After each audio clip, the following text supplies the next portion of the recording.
Hey, what is up, everybody? This is Stevie Breach coming to you here, kicking off the night of WWE Survivor Series 2022 coverage.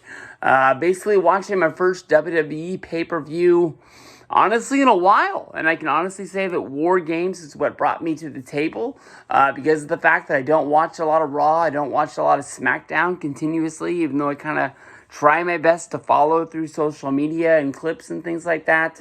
I really had no clue what was going on tonight. And the one thing that I was kind of fearing was the fact that they would have the women's match open the show and they would have the men's match close the show. And everything in the middle, I'm going to have no clue what the heck's going on. I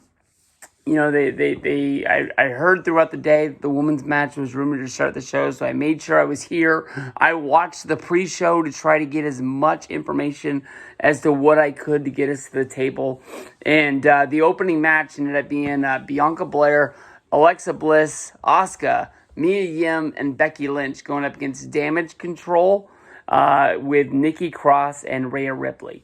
I can honestly tell you the one thing that I did not like about this match is that it kind of seemed like it was thrown together. I know that I'm contradicting myself talking about the fact that I don't really watch a lot of week-to-week TV, but it was a three-person group who added two more people, one of them who's in a feud with her own faction,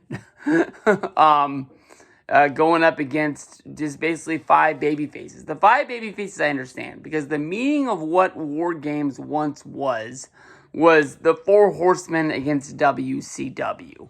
It was, the baby faces trying to right the wrongs of everything that the Four Horsemen had done over the year, and they just wanted to get their comeuppance to make sure that they stood up on top. It didn't make sense to me that Rhea Ripley, who's in the group with Finn Balor, that has her own feud where they brought in Mia Yim to join the OC, and why they're not in some sort of like Survivor Series mixed tag. They had to have their fight in this fight. I know that WarGames has been 5-on-5. Basically they've changed the rules in the past of matches. I think that honestly they just sort of put Damage Control in there against Becky Lynch, Bianca Belair, and Asuka, and I think it honestly would have been a better match. I didn't see the coin flip unless it happened at some point during the pre-show, and I just missed it.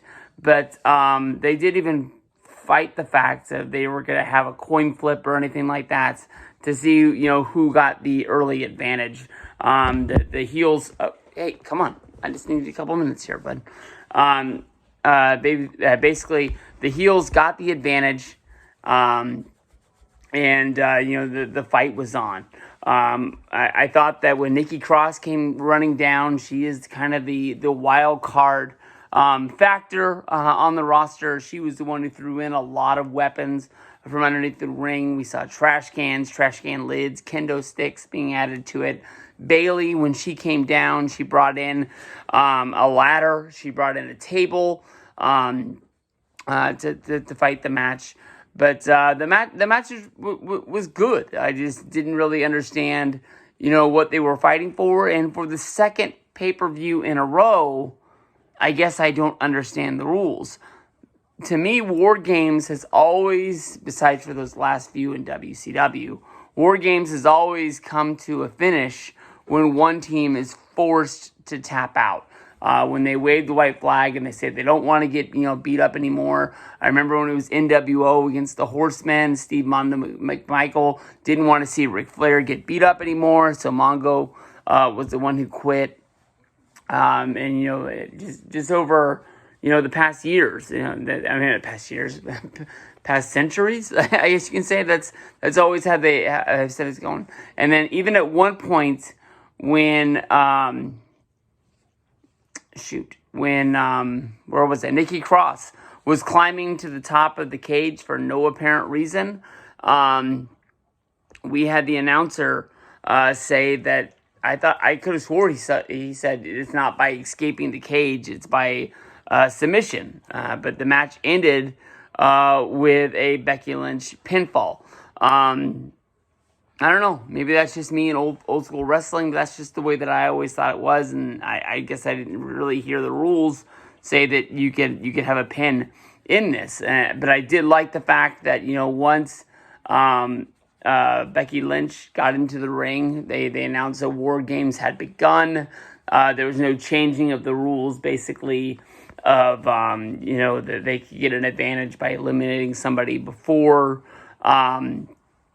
All 10 members of the match were in the ring. So we'll see what goes down with the rest of this show. Hopefully it's going to be pretty good. Women's match started off, got me pretty hungry for the main event. Just kind of really seemed like it was just kind of thrown together. That's just me.